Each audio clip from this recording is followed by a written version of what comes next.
Issue 281. We start out in Media Res with Sonic and his friends on Dragon Road, and Big being held still by a Silver Sonic, with some harmless badniks being killed by Antoine. Big saying ow a bunch of times, which makes me wonder why the evil robot holding him wouldn't injure him after this. Apparently that would be too dark as opposed to other things that shouldn't have happened. Sonic hits Silver Sonic with a spin dash, and that startles it enough to make it loosen its grip on Big, who says he's not hurt badly. And he says that he thought they blew up Silver Sonic. Sonic says that all those cannons only disabled it, respecting Silver Sonic's toughness. But I'm not respecting the Freedom Fighters right now. Why did they only disable it? I asked this before, but why didn't they go after Silver Sonic and dismantle it for spare parts? That was a huge out-of-character moment for all of them. I don't think Big should have been written to say that, because it just reminds you about how stupid the heroes are in this comic. I would have been fine with assuming that this was a different Silver Sonic that was just built. Why can't it be? Even the games are written better, because in Sonic 2, you actually destroyed Silver Sonic, rather than just leaving it behind. Sonic and Big avoid Silver Sonic's spin dash, and Cream flies with Sally and Antoine weighing her down, and says that she's sorry but she's gotta land.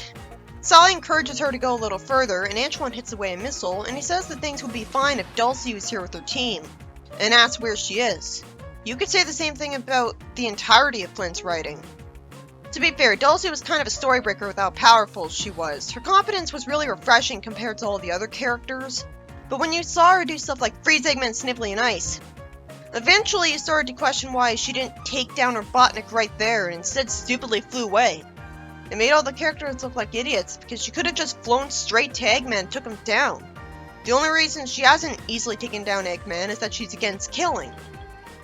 But in both Saudi M and the comic, I'm still wondering why, if she has Ice Breath, she doesn't just freeze Eggman and bring him to a prison cell for the heroes. Maybe she doesn't have Ice Breath in the reboot, avoiding that story-breaking plot hole. Still, couldn't she fly to Eggman and beat him up and then carry him away on her back? I guess she's too much of a softie to even do that. I'm excited about the possibility of seeing Dulce again helping the heroes because she's still a powerful dragon, and a girl, so that's two good qualities in one. But I hope she doesn't have a painfully unnecessary redesign too. The only thing she needs in terms of a redesign is that she needs to look pink, or at least have a pink bow. But I bet they won't do that because changing a character's color would be going too far apparently. I'm expecting to see Dulce in the very next panel because Antoine just asked where she is. It would be pretty appropriate to see her show up on Dragon Road. Now, I wasn't expecting to ever see her again. What is that thing? Is that the evil-looking hideous monster I saw on the cover that I assumed was working for Eggman? I couldn't even tell that was supposed to be a dragon. Why isn't her body shaped like a dragon? Spyro dragons look fine. What the fuck were they thinking? You want the perfect example of why this reboot fucking sucks? This is proof. Every single time you expect something good, you will be disappointed. This is gonna take some getting used to. You know things are shit when you get your hopes up, and then instinctively get scared and cynically predict something bad happening, and you're immediately proven right. If this was an actually good comic book, like the Sabrina comics, I'd be proven wrong most of the times that I'm cynical. The head doesn't look like that of a good person. There's a reason I didn't recognize this as Dulce on the cover. So if that was supposed to be advertising her, they failed. Their marketing has failed. I'm not sure they should have even brought Dulce into the comic if they were going to make her look so different that they're actually better off giving her a completely different name. At least that would be honest instead of trying to lie to you that this wasn't an original fan character. Of course the clothes look nice, but not on her. There's no way a dragon would look like this. This looks more like a green bat. Yoshi is more of a dragon than this. This is Dulce if she was born way too short and went on a severe diet. I was so distracted by the bad redesign that I didn't want to talk about the story. That's how you know the art has failed, and people should know by now that redesigns are a horrible idea. The one thing they needed to fix with Dulce, all they had to do was make her pink. Anyways, Dulce sends fire breath at Silver Sonic, which completely surrounds it. But apparently its head isn't melted at this point. I guess it's made of really flame-resistant metal. Then Dulce kicks Silver Sonic and sends it away, and she looks like an idiot right now by asking if she got him. Sonic says that all she did was tick him off, but it'll do for now. And he's smiling, instead of telling her to go finish Silver Sonic off. It's like the writer kept forgetting that Silver Sonic is a robot. He can be killed off just fine. If she wants to get him, why wouldn't she just go after Silver Sonic and finish the job? Why on earth did she merely kick him? I guess she doesn't have super strength, and so that's all she could do. She certainly doesn't look like she has super strength, like Dulce, because she's noodle imps here and is skinny. If they want to make Dulce look like more of a girl, they went about it in the stupidest way possible. Does the artist need to be reminded that some women aren't skinny and don't wear dresses? Apparently thought that you can't look like a girl unless you're not fat. The artist almost completely forgot that Dulce's supposed to be a dragon, and so that needs to be the focus. That was part of the appeal of her character. She's taller than Sonic anyways, so I still would have said she didn't look like she fit and belonged as a Sonic character, even if this was my first issue. So if this was trying to homogenize her design with the game characters, like giving Sally gloves, they failed. I'm sure the games would have had a dragon character look like a dragon, because that's common sense. So that was horribly botched. But now I'm hoping that at least her character will be good, and it'll be nice to see her full of personality again. At least I technically get to experience Dulce again, even if I don't see her. I have problems with Dulce and Archie, but in Sad AM, she was a competent character who was amusingly sassy to the right people, and nice to the right people. And the only thing I hated was the repetitive out-of-place slapstick with her, which I doubt would show up again. Oh, who am I kidding? Why am I having any faith in the writing at this point? I just hope that because that's from Sad AM, and so it's less likely to show up. Maybe don't screw up the design of a character if you want to keep your audience invested in the story. I wanted to keep going through the story until it was over, not have to rant for paragraphs about why exactly they managed to fail the absolute easiest thing in the universe to get right. Literally anybody else would know how to redesign Dulce properly. In fact, most people wouldn't redesign her at all. But at least Dulce's being used again. It's the story that matters, not just the art. It was just baffling to me that they screwed up something so easy to get right. It just made them look like amateurs who didn't know when to stop. It's like they designed a brand new character and then decided to name her Dulce just for the reference at the last second. I'm not judging a book by its cover here because I know that bad art and bad writing are two very separate things that aren't necessarily mutually inclusive. So if a story is good enough, bad art can't really ruin it if you're reasonable. It's the story that matters. My problem is, I'm not enjoying the writing of this comic either. We've seen Sonic deal with Silver Sonic before, the heroes have fought Badniks before, and Silver Sonic shouldn't still be alive.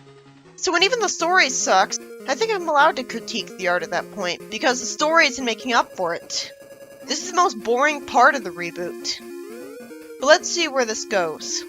Sally asks if Dulce's okay and what happened to her team. Dulce says that she doesn't know if she'd really call them a team yet.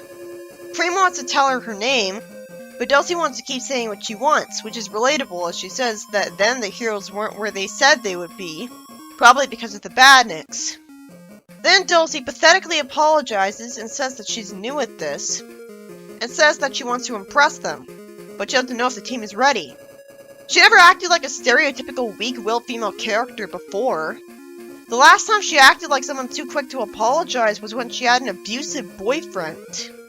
In the show, she was sassy, and always amused me because I didn't expect it.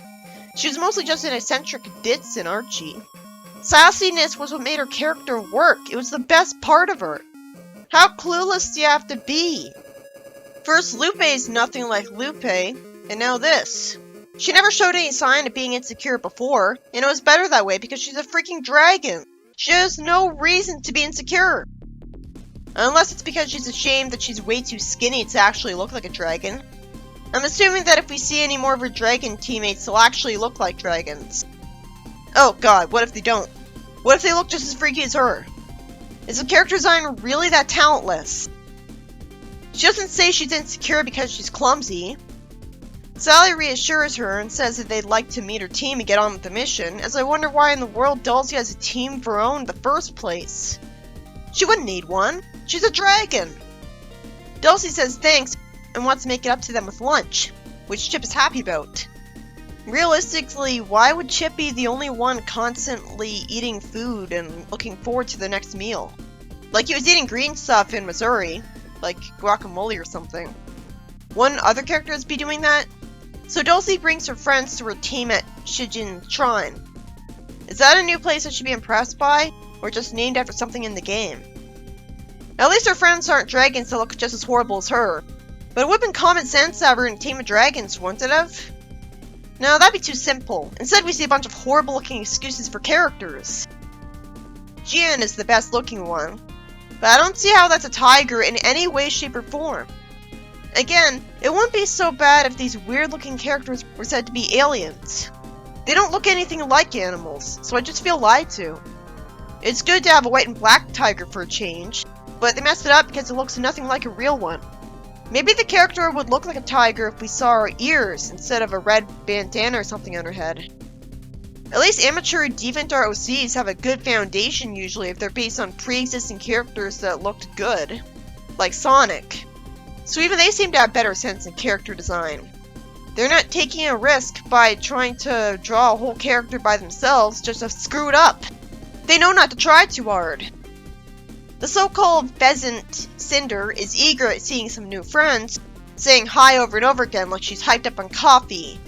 So, at least this one has a personality? It's probably not going to be endearing itself to me, though. I'm reminded of... Well, I was assuming this thing was a girl. I guess because it looks like she has a dress. But that face! If this was how Dulce's team was going to look, it wasn't worth it. Isn't it obvious that Dulce doesn't need a team because she's a fire-breathing dragon? Though it would be redundant to have all of them be dragons, instead she gets to stand out. But these characters better do something! I'm still questioning why the hell she left the Freedom Fighters in the first place if she still wanted to keep freedom fighting. It's not like she had a feud with the Freedom Fighters. Why does Sonic have to say sated? He's talking to Chip while they're eating at a table outside. So I guess he's asking Chip if he's full. Sonic wouldn't say sated. No one says that. Pender's had him use overly big words too.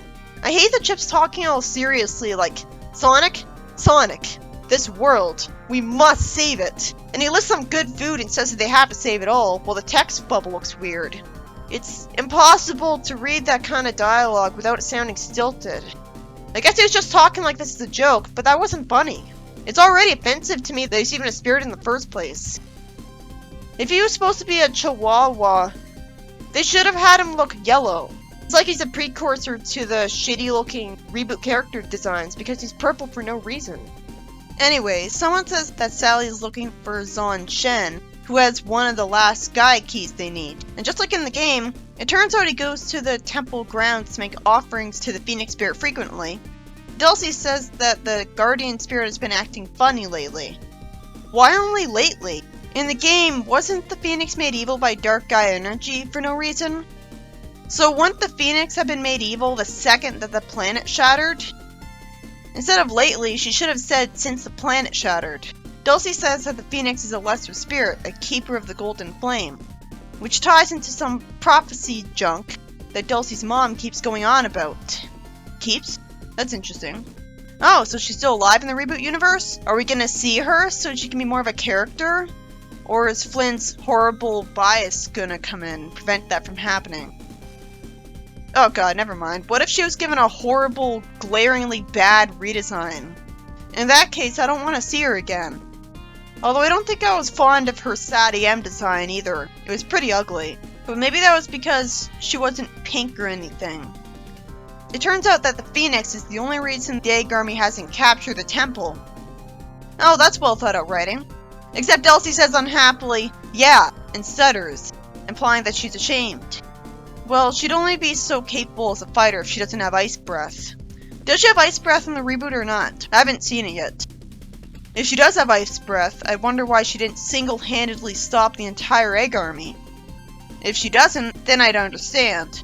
Because all she's got to attack with besides her fire breath, which is lethal and so she wouldn't use it on them, is that she can kick. So of course she wouldn't be able to stop an army by herself. She's just one person. That's nothing to be ashamed of. And I'm already sick of her being insecure. It's like the writer hates her, and so he's like, of course she'd be ashamed of herself. so he thinks writing her like this makes sense. So, what kind of special powers do these OC characters have? I haven't learned about any so far. They'd be worthless if they had nothing. I assume they can fight with normal melee attacks, but anyone could do that. At least they answer the call for help. It'd be pretty cool if, like Sonar, they all had special powers that are inspired by the impressive abilities that their species has in real life. Also, again, I don't see why Sonic came to this place with all of his friends. All they've done is slow him down. He could have run straight past the badniks, completely ignoring them, and then went to go find Zon Chen in seconds.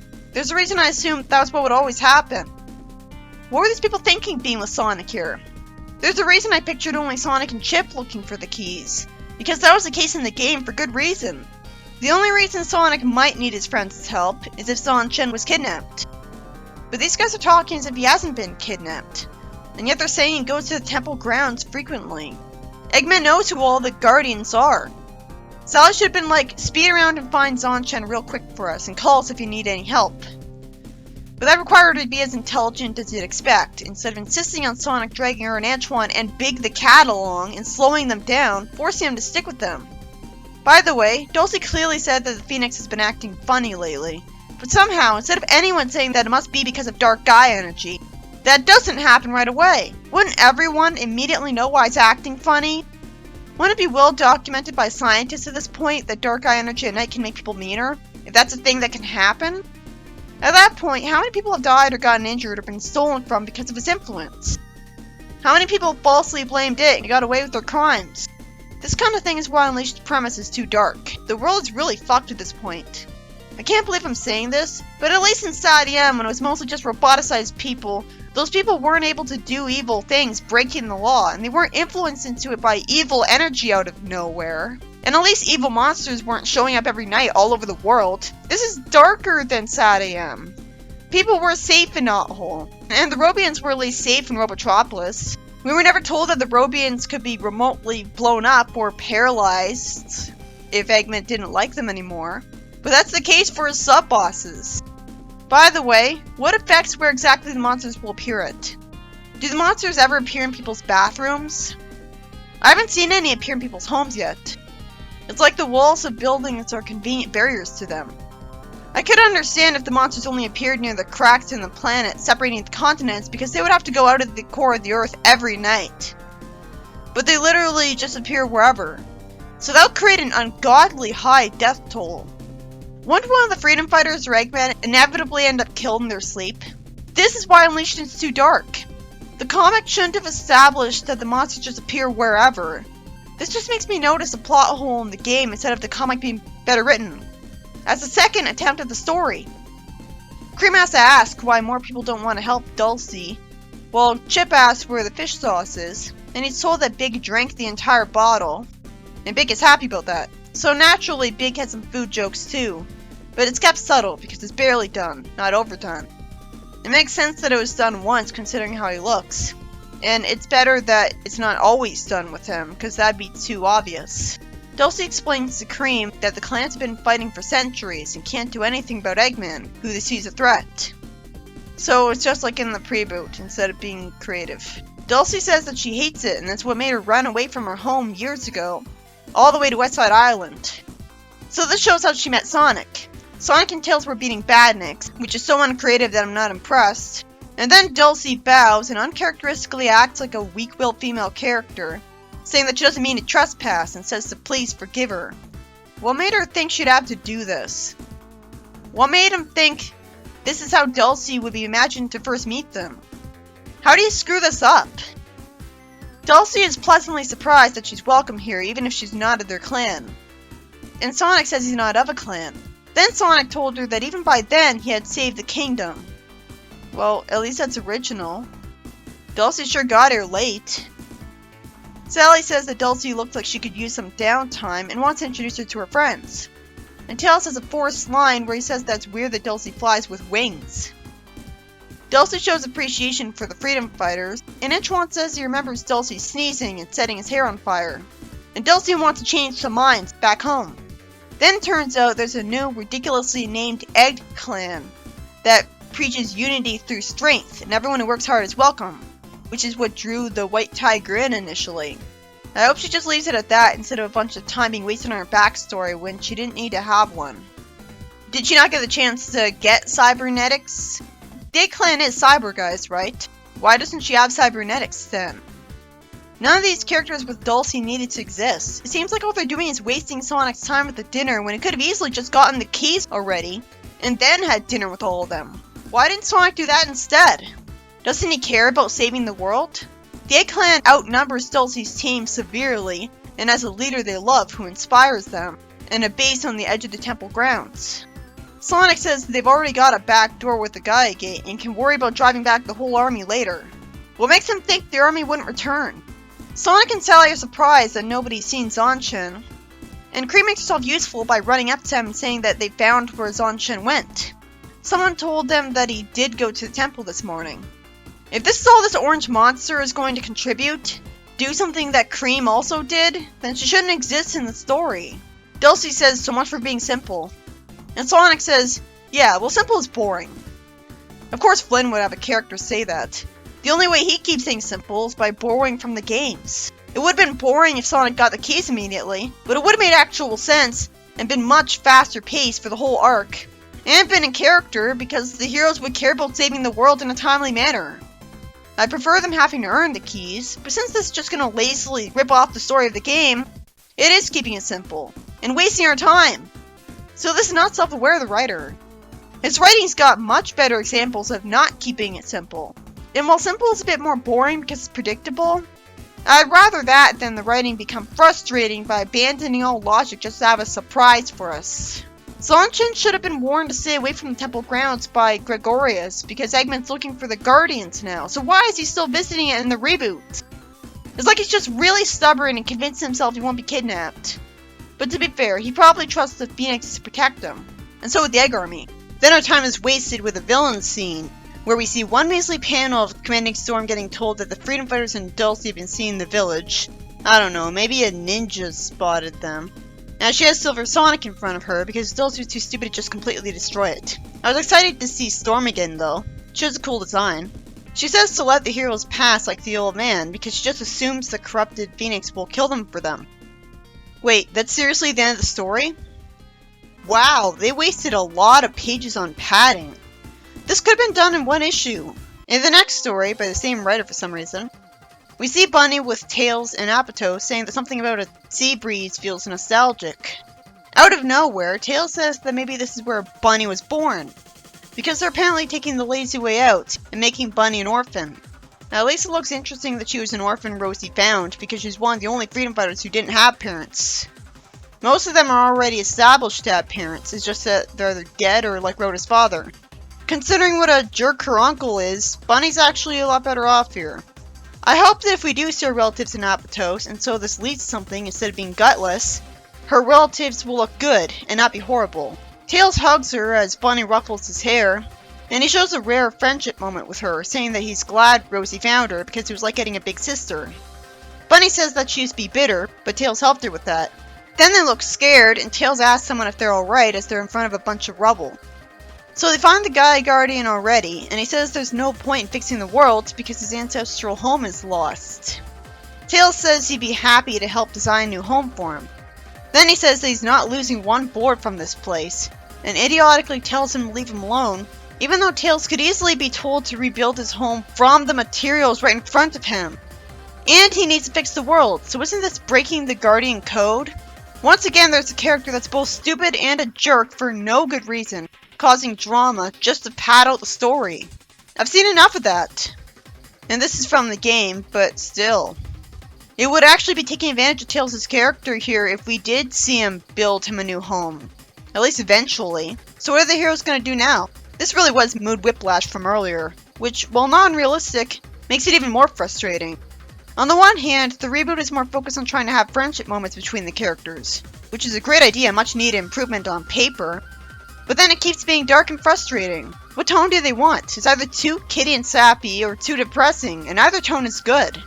I guess this guy's really poor and doesn't know how to rebuild it if he still has just rubble for a house long after the planet shattered and made earthquakes ruin it.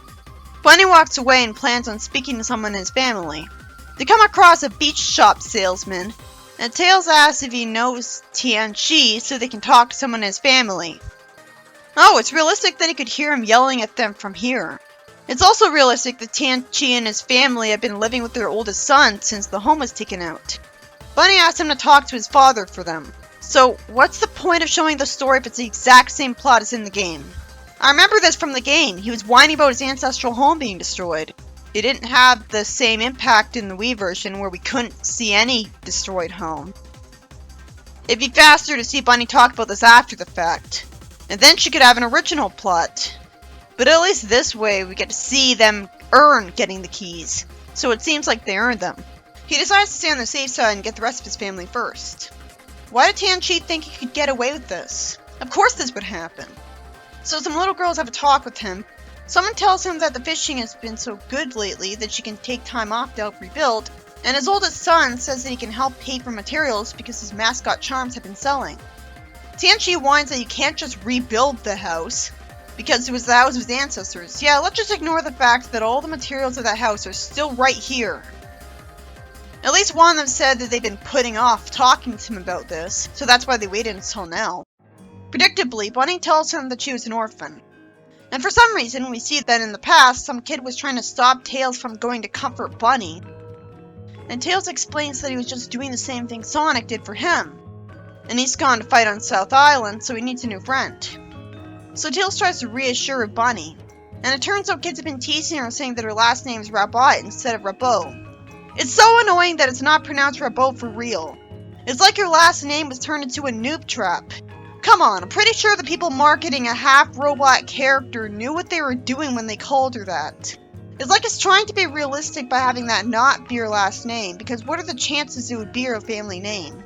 When her ancestors didn't know she'd be a half-robot. But it didn't have to be literally her family name.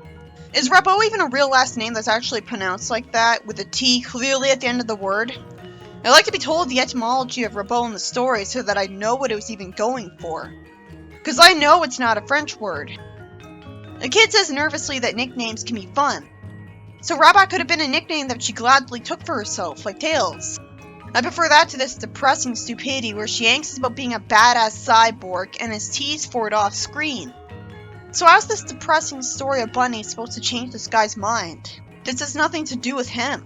Couldn't you just leave it at, I'm an orphan, you're lucky you have any family with you, and guilt him? This is boring and drags down the mood. So we see Tails tell Bunny that he doesn't care if she's got robot parts. Rosie's taking care of her, and so that makes her his big sister. Of course Bunny appreciates it. Then the other kid says that he's here for Bunny too. Oh, that was supposed to be Mutt as a kid. No wonder I didn't recognize him. I'm not used to Mutt being a character. Tails says that he's going to learn from Chuck and build new legs for her that don't hurt. Again, no scientific reason why they would hurt. They're robot legs. They'd have to be intentionally designed to cause her pain if they're not damaged. And Mutt says that he'll try to learn from Chuck too. We're never going to see Mutt make an invention on his own, so I'll never know if this really led anywhere. In the present, Bunny says that while she lost everything, she could keep going because she had people to support her. But she never had anything to lose to begin with. She did lose her parents at one point, and that qualifies, but she doesn't even remember that. Whatever. So he admits he's been an idiot and is nice to his family, and she earns the keys. As he tells someone to get them from the vault he stored when the waves were coming. See, what if a Guy Garden hadn't gotten the chance to store the Guy keys in a vault or something before a tsunami hit them? Like, because the tsunami happened at night. Thousands of years have passed. The heroes are lucky they can get all of them. Tails says that once Sonic gets back from Chang'an, the heroes will have all the Guy keys, and can finally fix the world. Logic would dictate that fixing the world would be extremely fast, because Sonic can run at the speed of sound, and the Aptos Guy Gate can let him teleport to any Guy temple he wants immediately. So he just continuously uses super speed, going everywhere he needs to go, and put all of the emeralds in the temples. It's as simple as that. I can't imagine it would take longer than one issue. It'd just be a really quick montage of panels. So let's see if logic gives up. Even if the Aptos Guy Gate is blocked access to, which has been foreshadowed because Metal Sonic found Gregorius, it won't matter, because the heroes know where the real Guy temples are. They could just beat up any egg army. Tails could shoot a laser from his plane at any security system. I guess it would provide some logical padding though. Eggman knows where all the Gaia Guardians are. It's a miracle he hasn't had Tian Shin kidnapped when he's always outside, and he logically would have taken over the Aptos Gaia Temple by now. Or I guess they completely abandoned that plot thread where Metal Sonic clearly found a lead to where the Gaia Temples were. But no, if he doesn't know what all the Gaia Guardians are, then why would he have known to have his Egg Army capture the Gaia Guardian of Alaska? So he would know that Tian Shin is a Guardian too, because he would have Gregorius' list too. Sonic could just lure the Egg Army away from the Aptos Gaia Temple though. And then all of his friends could go into the Gaia Gate warps at every temple. And either way, they would fix the world all at once. That'd be faster than one person, Sonic, doing all the work, because he can only focus on one temple at a time. Tails says nervously that when the planet is fixed, Angel Island will fall, so they're checking on Knuckles and see how they're doing first. Oh, so because Knuckles hasn't gotten all the Master Emerald shards... No, that's not a proper excuse to put off fixing the world and make the monsters stop showing up. Angel Island fell before in SE1, so it's not the end of the world. It was still intact after that. And the reboot has SE1 canon to it. So it can't actually be going off the scientific logic that Angel Island would be destroyed or severely damaged if it landed. Knuckles says that after all this time, the only shard he found with Amy was one shard he found on the way here. Well, it makes sense that he made little progress because Ixis has a bunch, and it's a big planet that he's searching on foot. Wouldn't it be so much faster for Knuckles if Rotor built the Chaos Emerald detector for him, like an Archie? Well, to be fair, it was never stated in the Sonic Triple Trouble adaptation how far away the machine could detect an emerald from. Maybe it only detected it because it was close enough to it, and couldn't detect every emerald in the world at once. Amy says that the Mystic Melody showed her that the rest of the shards are cluttered into groups. Wouldn't it have been nice if she had gone to Coral and Pearly and they all played the Mystic Melody with Tikal, amplifying its range, and found out where every Master Emerald shard on the planet was right there? No, that makes sense, so we can't have that. Even if there aren't enough people for that, couldn't Coral teach a lot of people to play the Mystic Melody? Why doesn't the whole town know it? It's not like it can be used for evil, so why not? Bottom line, Amy was an idiot, and that's the only reason they don't have the whole Master Emerald already. At least she's alright in the reboot for the most part, compared to Sonic, Boom, and X Amy. I guess it was good to give me a break from her so her absence would make the heart grow fonder. She's not horrible. Knuckles says he'll have to strike the egg base and get the 2 shards he detected tonight. So he was planning on putting it off? Then he asks if Mighty and Ray are up for it. Too bad that shitty character's in the background. He really didn't need to exist. It's like he's poisoned the presence of Mighty. Hopefully he'll stay here while Mighty goes to help Knuckles. This issue is by Ian Flynn. The first story wasted most of its pages when Sonic could have easily gotten the Gaia Key in this issue. It was pretty noticeably marred by Dulce's horrible, unnecessary, unrecognizable redesign. She beat Silver Sonic, but it doesn't matter because he got found again anyways. And she's a fire-breathing dragon. She had no excuse to not leave it in a pile of scrap. Instead, she just did 2 attacks and kicked it away. Because he'd rather have a character be incompetent.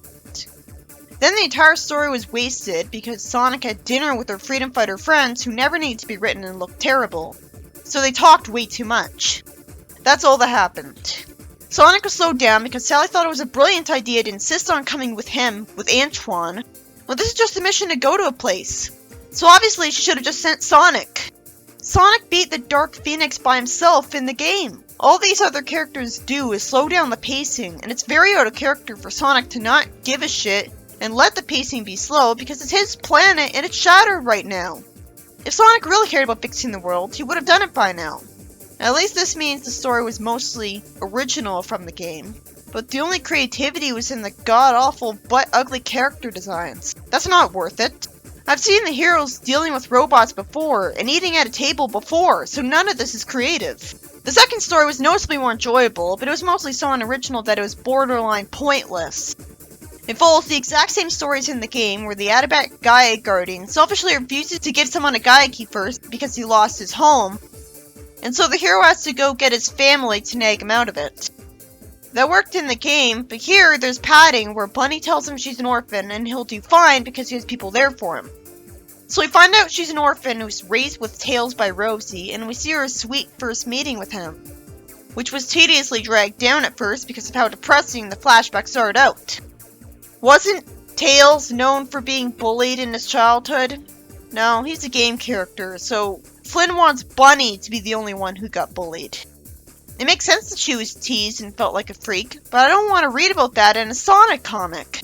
I used to come to the Sonic comics because they were fun. How is being pointlessly depressing a fun distraction? The dark element was used in the sense that Tails' offer of friendship meant more to her, but it didn't need to be there because she would have been happy to have a new friend regardless. It wasn't an essential part of the plot.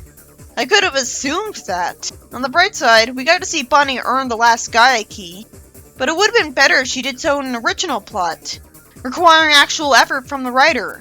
It just makes it more frustrating that Tails is here because he refuses to let Tails rebuild his house. Tails said that he got a big sister when Bunny was brought to Rosie in the present, so I didn't need to see it in 2 entire pages. It was too depressing to be worth seeing.